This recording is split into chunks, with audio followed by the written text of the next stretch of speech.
Praise the lord. మన ప్రభువును రక్షకుడైన యేసుక్రీస్తు ప్రభువు వారి నామం పేరిట మీ అందరికీ వందనాలు తెలియజేస్తున్నాను. మీ అందరూ క్షేమంగా ఉన్నారా?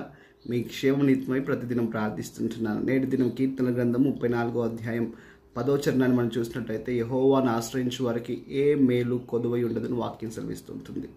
ఈ మాటకు గాను ఒక ఉదాహరణను బైబిల్లోంచి గమనించినట్లయితే, ఇశ్రాయేలు ప్రజలు 40 సంవత్సరాలు వారు అరణ్య ప్రయాణం చేశారు. వారికి వాగ్దానమును చేసినటువంటి భూమిని వారు స్వతంత్రించుకోవడానికి వారు 40 సంవత్సరాలు ప్రయాణం చేశారు. ఆ 40 సంవత్సరాల ప్రయాణంలో వారికి 40 ఏళ్ళలో ఏ రోజు కూడా తక్కువ కాకుండా ఆయన మన్నాను కురిపించాడు, సమృద్ధి అయినటువంటి నీటిని ఇచ్చాడు, పూరేడు పక్షులనిచ్చాడు, మేఘస్తంభంగా ఆయన ఉన్నాడు, అగ్నిస్తంభంగా ఆయన ఉన్నాడు.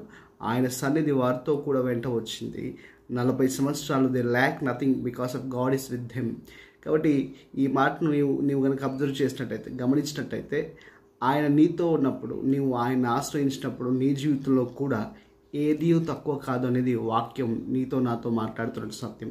ఈరోజు మన జీవితంలో కొరవ ఉండొచ్చు, కొదువు ఉండొచ్చు, కరువు ఉండొచ్చు, ఇబ్బందికరమైన పరిస్థితులు ఉండొచ్చు.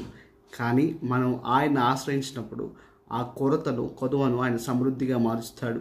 వారి ముందర ఉన్నవి 5 రొట్టెలు 2 చేపలు మాత్రమే. కానీ అది ఆయన చేతికి అప్పగించినప్పుడు, ఆయన ఆశ్రయించినప్పుడు అది 5,000 మందికి ఆహారంగా మారింది. హల్లెలూయా.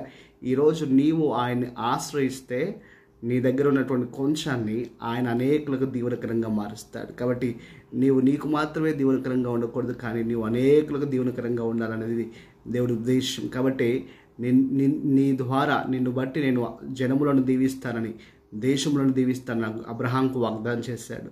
అదేవిధంగా మనను బట్టి ఆయన అనేకులు దీవించాలనుకుంటున్నాడు.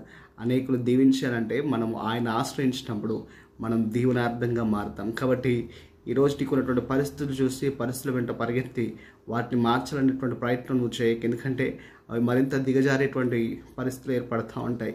రక్తస్రావం గల స్త్రీ తన బలాన్ని, తన శక్తిని, తనకున్న సంపదనంతా ఉపయోగించింది, కానీ ఎట్టి ప్రయోజనం పొందలేకపోయిందని వాక్యం అంటుంది. దేవుని ఆశ్రయించు, తప్పక గొప్ప మేలు చూస్తావు. కాబట్టి మీ ప్రార్థన రిక్వెస్ట్లు ఏమైనా ఉంటే దయచేసి కామెంట్ బాక్స్లో తెలియజేయండి. మీకు తప్పగా ప్రార్థిస్తాం. దేవుడు మీ అందరిని దీవించును గాక. ఆమేన్.